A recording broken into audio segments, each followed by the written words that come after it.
അപ്പൊ ഇന്ന് നമ്മളുള്ളത് ഇരിങ്ങാലക്കുട തെക്കങ്ങാടി പുന്നേരിപ്പറമ്പ് വിൻസനങ്ങളുടെ വീട്ടിലാണ്. അപ്പൊ കുറെ വീഡിയോസ് ഇട്ടപ്പോ പറഞ്ഞു ഈ വീട്ടിൽ എങ്ങനെയാണ് ചെടി സെറ്റ് ചെയ്യണേ, കുറച്ച് സ്ഥലമുള്ള ഏരിയ കുറച്ചുള്ളടത്ത് എങ്ങനെയാണ് ചെടി സെറ്റ് ചെയ്യണേന്ന് കാണിച്ചാലും കുറെ പേരെന്റെ അടുത്ത് പറഞ്ഞു. അങ്ങനെ ഒരു വീഡിയോ ആയിട്ടാണ് ഞാനിന്ന് വന്നേക്കുന്നത്. അങ്ങനെയുള്ള പേരെന്ന് പറഞ്ഞു വിൻസെന്റ്. അങ്ങനെ എന്താ ചെയ്യണേ? ആന്റിയുടെ പേര് ആലീസ്. അപ്പൊ ചേച്ചി ഏഞ്ചൽ. അപ്പൊ ചേച്ചി മോളാണോ? അല്ല, ഇത് ചേച്ചിയൊക്കെ സഹായിക്കാണോ? പിന്നെ സഹായിക്കാറുണ്ട്. ഞാനൊക്കെ പോയി വരുമ്പോ ജോലിക്ക് പോയി ആളി കത്ത് നേരത്തൊക്കെ നനയ്ക്കല് അങ്ങനെയുള്ള സംഭവങ്ങളൊക്കെ എന്നെ ഹെൽപ്പ് ചെയ്ത് വരും. അതെ അതെ, നല്ല ഹെൽപ്പിംഗ് ആണ് രണ്ടാളും. നല്ല സപ്പോർട്ടിംഗ് ആണ്. രണ്ടാളും കൂടി നല്ല സപ്പോർട്ട് ചെയ്തിട്ടാണ് ഇതിങ്ങനെ കൊണ്ടുപോകാനൊക്കെ. അപ്പൊ ഇവിടെ വിൽപ്പനൊക്കെ ഉണ്ടോ? വിൽപ്പന വെച്ചാൽ ഒരു മാസത്തിനുള്ളിൽ ഞാൻ തുടങ്ങും. വിൽപ്പന തുടങ്ങും. അപ്പൊ ഇവിടെ എത്ര നാളായി ഈ ചെടികളൊക്കെ ശേഖരിക്കാൻ തുടങ്ങിയിട്ട്? ഞാനിപ്പോ ഇത്ര അധികം ശേഖരിക്കാൻ തുടങ്ങിയിട്ട് നമ്മുടെ ലോക്ക്ഡൌൺ തുടങ്ങി വെക്കില്ലേ, അപ്പൊ അങ്ങോട്ടൊക്കെ ഏകദേശം ഒരു കൊല്ലത്തോളം അങ്ങനെ അങ്ങോട്ട് വരുന്നു. ശേഖരിക്കാൻ തുടങ്ങി. അതന്നെ. എത്ര വെറൈറ്റി ഉണ്ട്? വെറൈറ്റി ആയിട്ടുള്ള ചെടികളുണ്ടോ? വെറൈറ്റി ഇപ്പൊ ഞാൻ കറക്റ്റായിട്ട് എണ്ണി നോക്കിയിട്ടില്ല കേട്ടോ. കിട്ടണത് ഏകദേശം ഇപ്പൊ എല്ലാ ചെടികളും നോക്കണമെങ്കിൽ 10-50 വെറൈറ്റി ഉണ്ടാവും.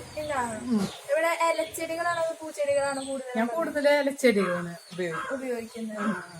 എന്തൊക്കെ വളമാണ് അപ്പൊ ഈ ചെടികൾക്കൊക്കെ? ഞാൻ പ്രത്യേകിച്ച് വളർന്നു പറയാനായിട്ട് ചാണപ്പൊടി ഒക്കെ അങ്ങനെ മേടിച്ച് കുറച്ചൊക്കെ ഇടും. പിന്നെ നമ്മുടെ വീട്ടിൽ ഉപയോഗിക്കുന്ന ചായലക്കൊറ്റൻ, പഴത്തിന്റെ തൊണ്ട്, അത് ഓരോരോ ചെടികൾക്ക് ഏതാ പഴത്തിന്റെ ചുണ്ട് ഉപയോഗിക്കാൻ പറ്റണ അതാണെന്നുണ്ടെങ്കിൽ അപ്പൊ പഴത്തിന്റെ തൊണ്ട് അതിന്റെ കടക്കിട്ട് മൂടും. പിന്നെ തേയില ഉണക്കി പൊടിച്ച് അങ്ങനെ ഇടും. അതൊക്കെ പോകും. ആർക്കെങ്കിലും ചോദിച്ചവിടുന്ന് പ്ലാൻസ് ഒക്കെ ചോദിച്ചു കൊടുക്കാറുണ്ടോ? ഞാൻ കൊടുക്കാറുണ്ട്. അപ്പൊ ഈ കുപ്പിയൊക്കെ ഇവിടെ ഇങ്ങനെ ഉണ്ടാക്കി തൂക്കിട്ടേതാണോ? അല്ല, ഇത് ഞങ്ങളിപ്പോ പോസ്റ്റ് ഓഫീസിൽ വർക്ക് ചെയ്യുന്നത്. അപ്പൊ അവിടെ ഈ ഗമ്മിന്റെ കുപ്പികള് ഒഴിയുമ്പോ ഞങ്ങളത് കൊണ്ടുവന്ന് മൂട് കട്ട് ചെയ്ത് കളഞ്ഞ് ഇതിന്റെ അടിയിൽ ഒരു ഓട്ട കുത്തും. എന്നിട്ട് അതിൽ ചെടി നടും, മണ്ണ് നിറച്ച് ചെടി നടും. ഇതാണ് ശരിക്കുള്ള കുപ്പി. നമ്മൾ ഇതിന്റെ മൂട് കട്ട് ചെയ്തിട്ട് ഇവിടെ അടിയിൽ ഓട്ടിണ്ടാവും. എന്നിട്ട് നമ്മൾ ചെടി ഇട്ടിട്ട് ഇതുപോലെ കെട്ടി ഇടും. അതെല്ലാം നമുക്ക് കടകളൊക്കെ കിട്ടും. മറ്റേ ഗമ്മിന്റെ കുപ്പിയാണ്. അതുപോലെ നമ്മുടെ കുപ്പിയായിട്ട് മൊത്തം ഗമ്മ് വാങ്ങിക്കുമ്പോഴേ അതിന്റെ ഒരു ടൈമിൽ കുറച്ച് കഴിച്ചിട്ട് കാട്ടുകളുണ്ട്. നമ്മൾ ഇങ്ങനെ കിടന്ന് ഇതുപോലെ എന്തെങ്കിലുമൊക്കെ ചെയ്ത് വെക്കും. നല്ലൊരു ഐഡിയ ആണ്. ഈ ചെടിച്ചട്ടി ആന്റി ഉണ്ടാക്കിയതാണോ? ഈ ചെടിച്ചട്ടി ഞാൻ ഉണ്ടാക്കിയതാണ്. ഇത് നമ്മള് സാധാരണ യൂട്യൂബിൽ കാണുന്ന പോലെ തന്നെ കട്ടിയുള്ള തുണിയെടുത്ത് സിമെന്റില് മുക്കി ഉണ്ടാക്കണതാണ്. എന്നിട്ട് അതിന്റെ ഉള്ളിലേക്ക് ഏതെങ്കിലും ഒരു പോട്ട് ചെടി നട്ട് അതിലേക്ക് അങ്ങോട്ട് ഇറക്കി വെക്കും. അതെ.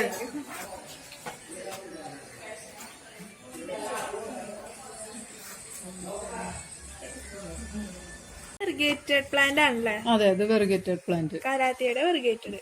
അതെ. ഇത് അഗ്ലോണിമ.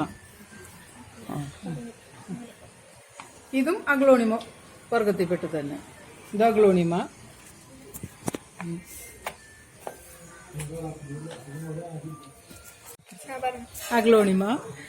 ഇതും അഗ്ലോണിമ.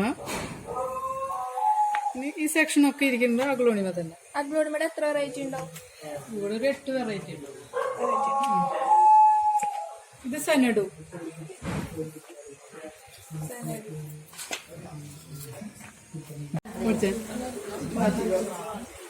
ഇത് അഗ്ലോണിമ.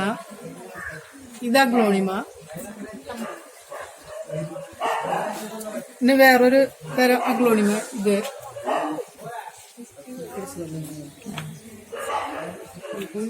ഇത് പീസ് ലില്ലി.